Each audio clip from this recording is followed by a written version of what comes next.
All right, so now we're talking about increasing and decreasing. So it's not about where it is in relation to the x-axis.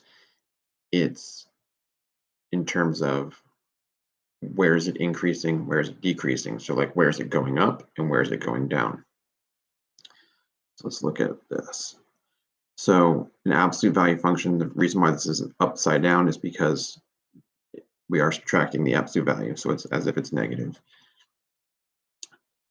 It is increasing on this side. So from negative infinity all the way up to 0, it is considered increasing. And then it is decreasing from 0 all the way to 1. Okay, so the first half is increasing, the second half is decreasing. We're not even talking about where it is positive or negative in terms of the x-axis. We're just talking about where's it going up, where's it going down. And then specifically with an absolute value function, it's going to have a maximum or a minimum. In this case, it has a maximum because the whole thing is opening down. So there is a point at the top. The vertex is at the top. If it was a standard absolute value function and it was opening up, then it would have a bottom, so it would have a minimum. All right, so the point at which a function changes from increasing to decreasing is called maximum. The point at which a function changes from decreasing to increasing is called a minimum. Both of those would be in reference to moving left to right. Okay. Again, in this case, it's a maximum. An absolute value function is going to have one or the other, not both.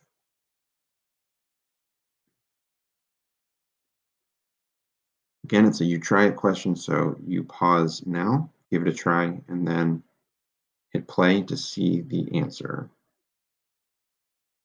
Okay. I would, same thing we did the last one. If we're talking about increasing or decreasing, or if we're talking about like the example 3, where we're just looking at positive or negative, I'm going to graph it, especially because quadratic function at this point, again, we haven't done a unit on quadratics. There's a lot of things you can do with quadratics that we just haven't learned yet. So just graph it and look at it. That's all we're doing right now.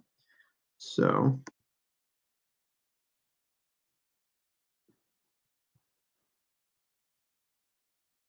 it's x squared minus 4x. Here's what I'm going to do. Instead of retyping everything, I can, instead of hitting clear and clearing the whole thing out, I'm going to delete the negative sign. And move the cursor over. And instead of plus, it's minus. I can just override that. And then it's minus 4x. I'm just going to override that. So again, you can just type over things if that's faster. I find it faster sometimes. We'll graph. Okay. So for what values of x is the function increasing? Well, it's increasing from wherever the vertex is. So that's the inflection point. It's going down until you get to here, and then it's going back up. I'm just going to assume it's at 2, an x value of 2. I don't care how far it went down. I care at what x value did it start increasing. So I'm going to say it's at 2. All right, so the ordered pair would be, for increasing, I'm going to say 2 to infinity.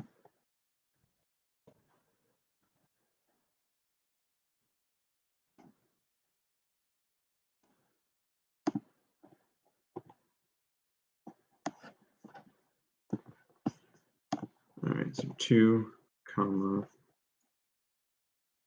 infinity. And again, I'm using parentheses because the point at the vertex is not increasing or decreasing. So if the vertex is at an x value of 2, I'm putting parentheses around that because I'm not including the 2 in that interval. All right, let's check. I'm sorry. I didn't actually answer the decreasing part. Let's just look at the graph quickly. And then it would be decreasing from negative infinity all the way down to 2 as well. Okay, I just didn't type that in. Luckily, these are just notes, and I'm not going to lose points for that. Okay. Let's look at part B. Same deal. It's an equation. I'm going to type it in. So it's negative 2x minus 3. Clear that out. When it's a negative, again, I'm using this button, not the subtraction button. So 2x minus 3. I'm going to hit graph.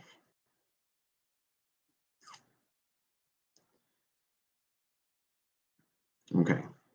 The entire graph, it's a line, right?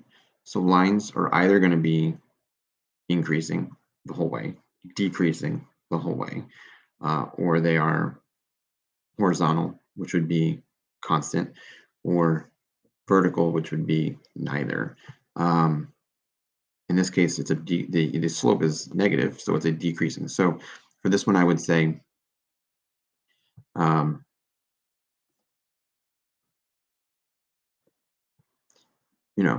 the function is never increasing, and it is decreasing for all values of x.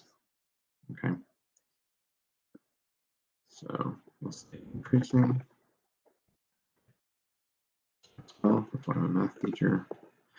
Right, increasing, we would say never. Decreasing, all real numbers, all real values of x.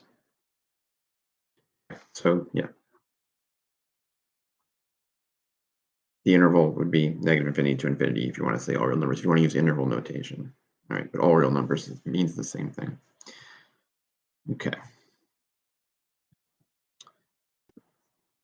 Let's look at example 5.